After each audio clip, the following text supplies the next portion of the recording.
subscribe to my channel.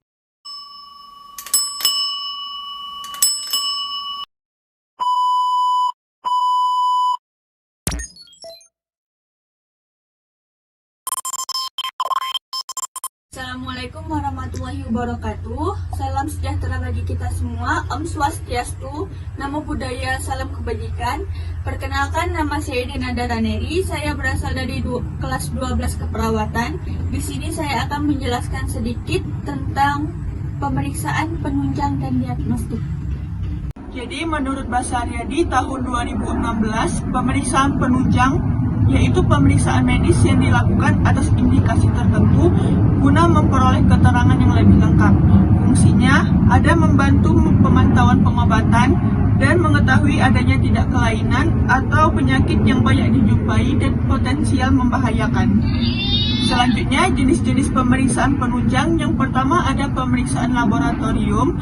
Jadi, pemeriksaan laboratorium adalah suatu tindakan pemeriksaan khusus dengan mengambil spesimen penderita, dapat berupa darah, urin, sputum, dan sebagainya, untuk membantu menegakkan diagnosa suatu penyakit. Terdapat 3 bagian dari pemeriksaan laboratorium. Yang pertama ada pemeriksaan darah lengkap. Jadi, pemeriksaan darah lengkap yaitu suatu jenis pemeriksaan penyaring untuk menunjang diagnosa suatu penyakit dan melihat bagaimana respon tubuh terhadap suatu penyakit. Fungsinya untuk menentukan status kesehatan umum, menyaring kelainan, dan mengevaluasi status gizi pasien. Yang kedua ada pemeriksaan cairan otak atau liquor cerebrospinalis. Adalah cairan yang menyelimuti susunan saraf pusat. Fungsinya adalah sebagai pelindung terhadap otak maupun tulang belakang. Yang ketiga ada pemeriksaan urin. Tes urin atau urinalisis adalah metode pemeriksaan yang menggunakan urin sebagai pendeteksi adanya gangguan dalam tubuh. Uji sampel urin biasanya dilakukan untuk mendiagnosis penyakit yang berkaitan dengan saluran kemih. Yang keempat ada Pemeriksaan hematologi. Menurut Riswanto tahun 2013, pemeriksaan laboratorium hematologi adalah pemeriksaan cairan darah yang berhubungan dengan sel-sel darah dan biokimiawi yang berhubungan sel darah. Fungsinya untuk mengevaluasi atau menilai jumlah dan fungsi berbagai komponen darah apakah berjalan dengan normal atau tidak.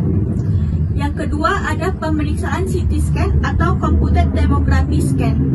Jadi CT scan adalah pemeriksaan penunjang yang memanfaatkan sinar röntgen dengan mesin khusus untuk menciptakan gambar jaringan dan organ di dalam tubuh. Fungsinya digunakan untuk membantu pencegahan atau deteksi penyakit. Ini adalah contoh alat pemeriksaan penunjang CT scan. CT scan di sisi lain menggunakan perangkat yang berputar di sekitar tubuh, menyebarkan sinar X dan tabung X-ray berputar. Yang ketiga ada pemeriksaan USG atau ultrasonografi. USG adalah pemeriksaan penunjang yang menggunakan gelombang suara untuk menghasilkan gambar dan organ jaringan di dalam tubuh. Fungsinya untuk mendeteksi kelainan di organ dalam tubuh, seperti tumor, batu atau infeksi pada ginjal, pankreas, hati, dan empedu. Tak hanya itu, USG juga digunakan untuk memantau kondisi janin serta untuk memandu dokter melakukan tindakan biopsi. Ini adalah contoh alat pemeriksaan penunjang USG.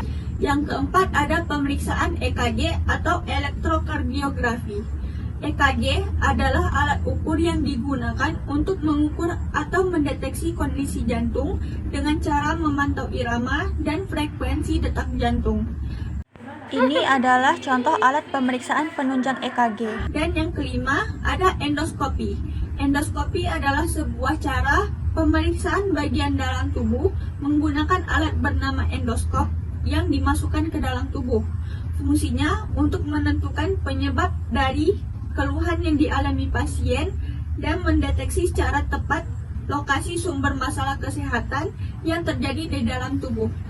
Dan ini adalah alat pemeriksaan penunjang endoskopi. Baiklah, sekian dari penjelasan singkat saya tentang pemeriksaan penunjang dan diagnostik. Apabila ada kesalahan kata, mohon dimaafkan. Wabillahi taufiq wal hidayah. Wassalamualaikum warahmatullahi wabarakatuh.